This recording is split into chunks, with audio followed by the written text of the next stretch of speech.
Welcome back to Cinematic Century Chronicle, where we explore at least one film from every year between 1920 and 2020. Today we're traveling to 1925, to the Black Sea, to the port city of Odessa, and to one of the most studied, imitated, and dissected films in history, a movie that turned editing itself into a weapon. This is Battleship Potemkin, directed by Sergei Eisenstein with cinematography from Edward Tice. Battleship Potemkin is a cornerstone of world cinema, not only for what it depicts, but for how it transformed the language of film itself. Before we begin, a quick note. This video contains spoilers.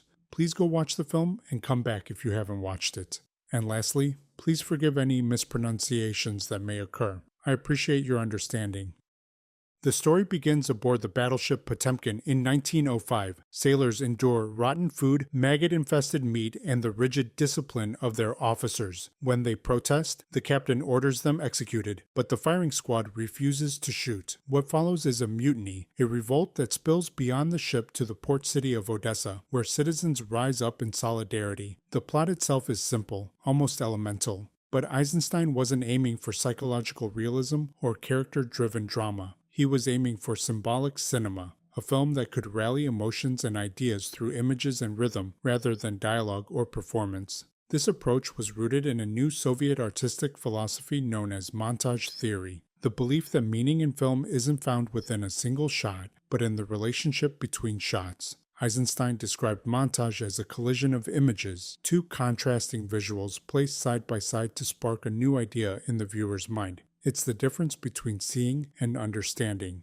To illustrate, imagine a close-up of a man's expressionless face. Now imagine a bowl of soup. When these shots are cut together, we read hunger. But if that same face is followed by a child's coffin, we read grief instead. The emotion doesn't come from the actor. It comes from the edit. Meaning is born in the cut. Montage reframes cinema as a language of contrast, one where meaning emerges not from seamless flow, but from the impact of one image against another. In the wake of revolution, Soviet artists were searching for new forms of expression, ways to reflect a world that had been completely reshaped. For Eisenstein, cinema offered something no other medium could, the ability to construct meaning through time and movement. At the State Film Institute in Moscow, he and other young filmmakers treated editing as the raw material of a new art form. A shot wasn't just a record of reality, it was a fragment to be reassembled, reinterpreted, and recharged with new significance. Eisenstein was just 26 when he made Battleship Potemkin, adapting what began as a larger collective project about the 1905 revolution into a single, concentrated story. That focus forced him to experiment, to build emotion and meaning through editing rather than dialogue or character development. This wasn't simply about technique, it was about creating a new visual language. In literature, words form sentences. In cinema, shots form ideas. Each cut could advance an argument, reveal a contradiction, or provoke an emotion, all without a single line of dialogue. Battleship Potemkin embodies this principle completely. Its meaning doesn't reside in character psychology or plot twists, but in the way shots are ordered, the rhythm, contrast, and escalation that define the revolution's momentum.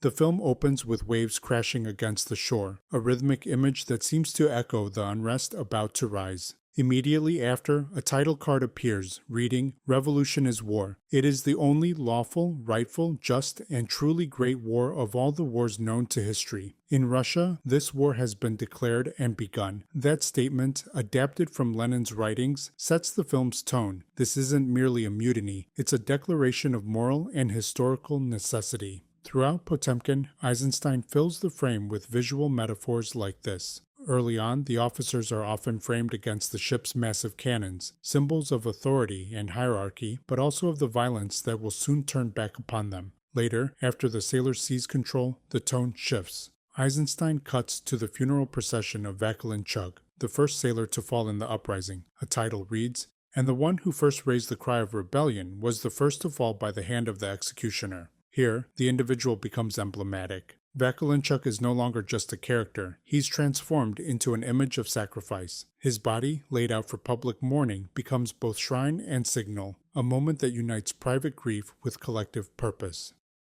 One of Eisenstein's great strengths was his ability to portray crowds not as background, but as protagonists.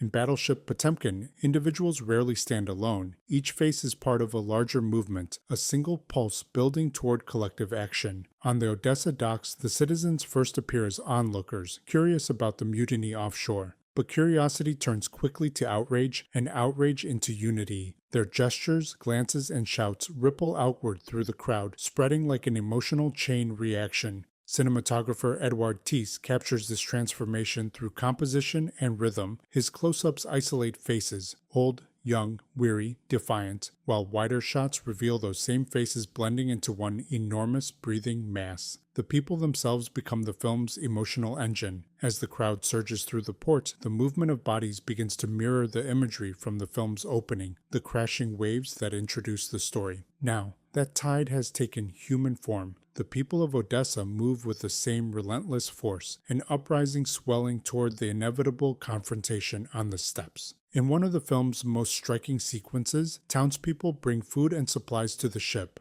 Eisenstein frames them along diagonal lines, up stairways, and across platforms. Each shot feels deliberate, the geometry of revolution taking shape.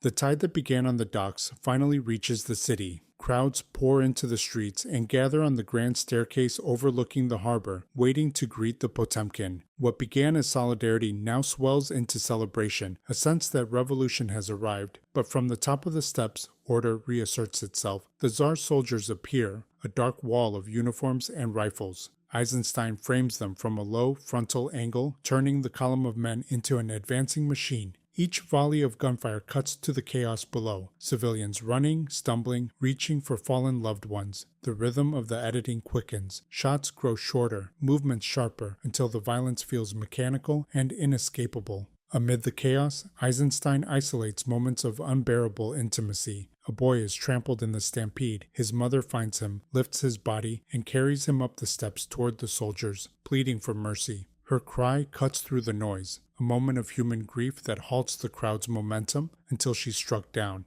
The violence surges again. Another mother, clutching a baby carriage, is shot. As she falls, the carriage slips from her grasp and begins to roll down the steps, gathering speed as the crowd scatters around it, a symbol of innocence hurtling through disorder. A man and woman watch helplessly as it descends. In the final image, the woman turns upward, her glasses shattered as the screen fades to black. The Odessa Steps sequence would echo across film history. Even if you've never seen Battleship Potemkin, you've felt its influence, from the Untouchables to countless others that borrowed its rhythm, its framing, its sense of unstoppable motion.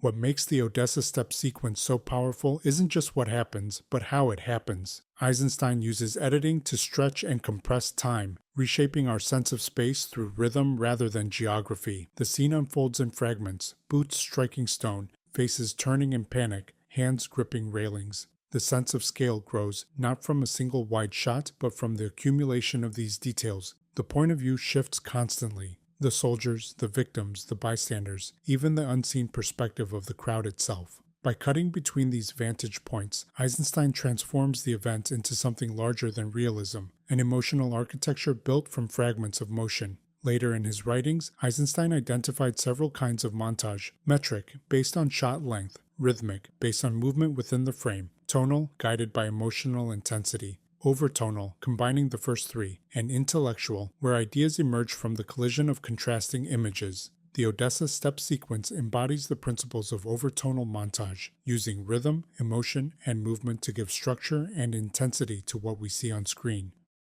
When Battleship Potemkin premiered in Moscow in December 1925, it was quickly recognized within Soviet film circles as a major artistic achievement. Outside the Soviet Union, its release history was uneven. The film faced censorship and screening restrictions in several countries. In Britain, it was banned for nearly 3 decades on the grounds that it might incite unrest. Elsewhere in Europe, including parts of France and Germany, authorities limited or cut certain versions before allowing public exhibition. Despite those barriers, Battleship Potemkin found its way into art houses and film societies across Europe within a few years, often accompanied by newly commissioned musical scores. Its reputation grew not through mass audiences, but through filmmakers, scholars, and students who studied its editing, movement, and visual rhythm as the foundation of a new cinematic language. Nearly a century later, Battleship Potemkin remains one of the most influential films ever made, not for its ideology, but for how it transformed editing into a tool for shaping collective emotion and visual rhythm.